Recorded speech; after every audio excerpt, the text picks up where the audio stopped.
He spent 6.5 years in jail. Denzel Washington played him in a lead role. Who is he?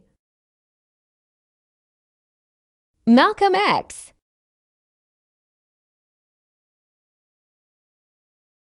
He was a Baptist minister. He had 4 children. He was born on January 15, 1929 in Atlanta, Georgia.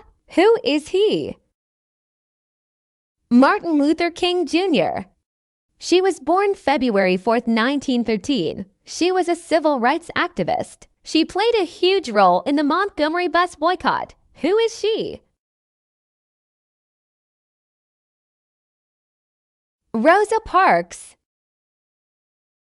She was born in 1820. She escaped from slavery. She was a conductor for the Underground Railroad. Who is she? Harriet Tubman. Like and subscribe. Thanks for watching.